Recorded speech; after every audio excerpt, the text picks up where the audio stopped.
Qayta tiklanuvchi energiya manbalari bugungi kunda global iqlim o'zgarishi va ekologik muammolarga qarshi kurashda muhim ahamiyat kasb etmoqda. Yashil iqtisodiyotning muhim komponenti esa qayta tiklanadigan energiya manbalarini yaratish va foydalanishdan iborat. 2025-yil O'zbekistonda atrof muhitni asrash va yashil iqtisodiyot yili deb e'lon qilinishi ham mamlakatda yashil texnologiyalarni joriy etish, suvni tejash, ko'kalamzor hududlarni keskin ko'paytirish, atrof muhitni muhofaza qilish, chiqindilar muammosini hal qilish, eng muhimi aholi salomatligini mustahkamlash kabi masalalar ustuvorlik kasb etmoqda. Albatta bu borada iqtisodiyotning real sektori va ilm-fan sohasi integratsiyasini ta'minlashda ekologik muammolarni hal etishga qaratilgan ilmiy amaliy tadqiqotlar, muqobil energetika sohasida ilg'or texnologiyalarni ishlab chiqarish va amaliyotga joriy etish, yirik ishlab chiqarish korxonalari chiqindilarni kamaytirish yuzasidan bezarar texnologiyalar ishlab chiqish kabi bir qator loyihalar ham muhim omil hisoblanadi. Bu borada Sirdaryo viloyatida ham qator chora-tadbirlar amalga oshirilmoqda. Atrof muhitni asrash hamda yashil iqtisodiyot yili munosabati bilan Sirdaryo innovatsion tumanida UzBlue loyihasi amalga oshirilmoqda. Ushbu loyihaning o'sha bugungi kunda samarali tomonlari shundan iboratki, loyiha nafaqat import o'rnini bosuvchi mahsulot, balki eksport salohiyatini oshirishga ham xizmat qilmoqda. Loyiha doirasida bugungi kunda 5 ta yangi ish o'rni yaratilgan bo'lib, 2025-yil yakuniga qadar ushbu loyihani yanada kengaytirgan holatda 15-20 ta yangi ish o'rni yaratilish rejalashtirilgan. 2025-yil mobaynida bir qancha ishlarni hamda chora-tadbirlarni rejalashtirishni o'z oldimizga maqsad qilib qo'yganmiz. Aynan Sirdaryo innovatsion tumanida Innovatsion rivojlanish agentligi tomonidan 4 milliardlik tijoratlashtirish loyihasi, 7 milliardlik 8 ta startap loyihalarni amalga oshirish rejalashtirilgan. Bundan tashqari Bayovut innovatsion tumanida ham bir qancha o'sha chora-tadbirlarni amalga oshirish rejalashtirilgan. Xususan o'sha tijoratlashtirish hamda startap loyihalari umumiy qiymati, demak, 7,5 milliardlik loyihalar Bayovut tumaniga amalga oshirish rejalashtirilgan. Bugun innovatsion loyihalarni real hayotga yoki ishlab chiqaruvchi talabaga moslashtirishda ishlab chiqarish texnoparklarining ahamiyati kattadir. Gulson shahrida faoliyat yuritayotgan yoshlar texnoparki ham yoshlarning intellektual, ilmiy, ijodiy salohiyatini oshirish, ilmiy tadqiqot va innovatsion faoliyatga keng jalb etish, startap loyihalarini rivojlantirish va ro'yobga chiqarish uchun yagona maydon tashkil etish orqali hududning innovatsion salohiyatini oshirishda muhim ahamiyat kasb etmoqda. Yashil iqtisodiyotni rivojlantirish uchun yoshlarimizda bir nechta startap loyihalari mavjud. Bundan loyihalashtirilganlari ham mavjud. Va hozirgi kunda yashil iqtisodiyot uchun startaplarni loyihalashtirish uchun biz o'z o'quvchilarimiz bilan bor diqqat e'tiborimizni qaratgan. Masalan, hozirda o'zimizda yashil iqtisodiyotni rivojlantirish uchun maysi chiqindilar chiqazayotgan evazimizga biz mana shu ekologiyaga yetkazayotgan zararimiz tufayli har bir xonadonga zararni qoplash maqsadida har bir xonadonga ko'chat ekish masalasini yo'lga qo'ymoqdamiz va buni ustida ishlar olib boryapmiz. Shu o'rinda biz Yangiyer, Bayovut tumani, Sirdaryo tumanlarida mana shu loyihalarni amalga oshirmoqchimiz, shuni ustida ishlayapmiz. Bugun jahonning taraqqiy etgan davlatlari tajribasi ham shuni ko'rsatmoqdaki, har qanday iqtisodiy tanglikni avvalo ilm-fan yutuqlari va innovatsiyalarni keng qo'llash orqali bartaraf qilish hamda rivojlanishga erishish mumkin.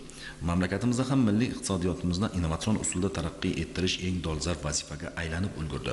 Guliston texnoparkida tashkil etilayotgan InnoX dasturi doirasidagi o'quvlarda ishtirok etayotgan Rayhona Xayrullayeva ham o'zining atrof muhitni asrash, ekologik muhitni barqarorlashtirishga qaratilgan istiqbolli loyihasini ilgari surmoqda. Ekologik atrof muhitni muhofaza qilish, yashil iqtisodiyot, ya'ni ekomoniya loyihamni ham shu InnoX dasturida rivojlantirib, jamiyatimizga katta hissa qo'shishiga sababchi bo'lishdan xursandman. Bizga shunday loyihalarimizni amalga oshirish uchun sharoitlar yaratib berayotgan muhtaram prezidentimizga kattakon rahmat. Loyihamning qisqa mazmuni shundan iboratki, aholini rag'batlantirish orqali ekologik ma'naviyatini shakllantirishga qaratilgan IT loyiha hisoblanib, bu loyiha orqali chiqindilardan atrof muhitni tozalash va qayta ishlab chiqarishga katta e'tibor qaratish uchun loyiham xizmat qiladi. Hozirda Guliston yoshlar texnoparkida Innovatsion rivojlanish agentligi bilan hamkorlikda InnoX biznes inkubator va akselerator dasturi ishga tushirilgan bo'lib, hozirda 6 ta dasturni mavsumini muvaffaqiyatli o'tkazib kelmoqdamiz. Har bitta dasturda 35 nafar g'oyasi bor yoki startap loyihaga ega yoshlar saralab olinadi va ular bilan 3 oylik dastur davomida bepul tarzda dars, amaliyot va o'sha biznes treninglar amalga oshiriladi. Ishtirokchilar o'zlarini shakllantirgan loyihasini 3 oylik dasturni muvaffaqiyatli tugatganligi haqida sertifikat berilgandan keyin Innovatsion rivojlanish agentligi va xalqaro grantlarda e'lon qilinadigan grant dasturlariga yo'naltiriladi va bunda bemalol qatnashib, loyihalarga grant mablag'larini qo'lga kiritishlari mumkin bo'ladi. Hozirda biz inkubatsiya dasturida yashil iqtisodiyotga oid loyihalar va texnikaga oid va qishloq xo'jaligiga oid loyihalar, g'oyalar kelib tushgan shu loyiha egalari bilan ishlamoqdamiz. Hozirda biznes inkubatsiya dasturida asosiy g'oyalar atrof muhitni himoya qilishga oid g'oyalar va yashil iqtisodiyotga bog'liq bo'lgan loyihalar bilan ko'proq ish olib bormoqdamiz. Fikrimizni qishloq xo'jaligi sohalarini integratsiyalash va zamonaviy innovatsion agrolaboratoriya tashkil qilish loyihasi misolida davom ettiramiz. Loyihada Sirdaryo viloyati tuproqlarining kimyoviy tarkibi, tuproqning sho'rlanish darajasi hamda ta'minlanganlik darajalari aniqlanadi. Natijada qishloq xo'jaligi ekinlari uchun zarur bo'lgan mineral o'g'itlar iqtisod qilinadi. Tuproqlar og'ir metallar bilan ifloslanmaydi. Fermer xo'jalik va agroklaster qishloq xo'jaligi ekinlarini yetishtirishda foydalaniladigan kimyoviy va biologik preparatlar tarkibi laboratoriya sharoitida o'rganiladi hamda aniq tahlillarga asosan qo'llaniladi. Mana shu qishloq xo'jaligida atrof muhitni asrashda tuproqni unumdorligini oshirish va unga to'g'ri mineral o'g'itlar berish maqsadida shu tuproqni kimyoviy tahlillar olib boramiz. Biz Innovatsion rivojlanish agentligida bergan 1,367,850,000 mablag' hisobidan Sirdaryo viloyati Sayxunobod tumanida agrolaboratoriya tashkil etganmiz. Agrolaboratoriyada tuproqni tahlillarni olib boramiz, tuproqning kimyoviy sho'rlanishini olib boramiz. Tuproqda ta'minlangan darajasi, azot, fosfor, kaliy va mikroelementlarni qancha miqdorda ta'minlangan darajasini aniqlab, fermerlarga, klasterlarga Sayxunobod tumanidagi kerakli tavsiyalarni beramiz. Joylarga borib o'rganamiz.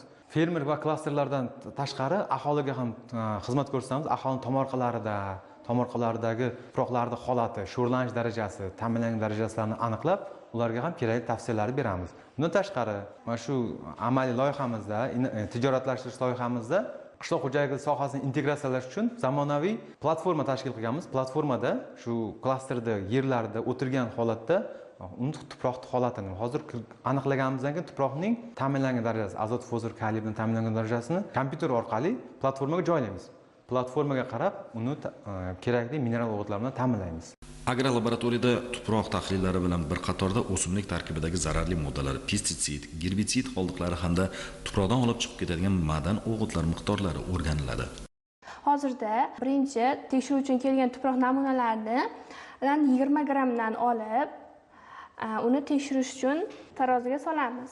Hozirgi ilk jarayonimiz tuproqlardan 20 grammdan olib kolbalarga solamiz. Kolbaga solish jarayonida 20 gramm tuproqqa 5:1 nisbatda olib 20 gramm tuproq va 100 ml suv solamiz. Shundan so'ng 24 soat jarayonida tindiriladi.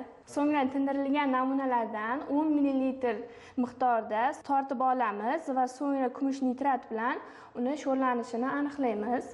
Navbatdagi loyiha baliqchilik, parrandachilik sanoati uchun import o'rnini bosuvchi ekstruditsiyalangan ozuqa yem ishlab chiqarishni tijoratlashtirish loyihasi. Bu granula shakliga keltirilgan baliqchilik sohalarida tez hazm bo'luvchi omiqda yem ozuqasini yetishtirish. Bu mahsulot mahalliy xom ashyolardan olingan va tayyor kukun to'liq issiqlik tizimi orqali bug' yordamida pishiriladi hamda granula sifatida ishlab chiqariladi.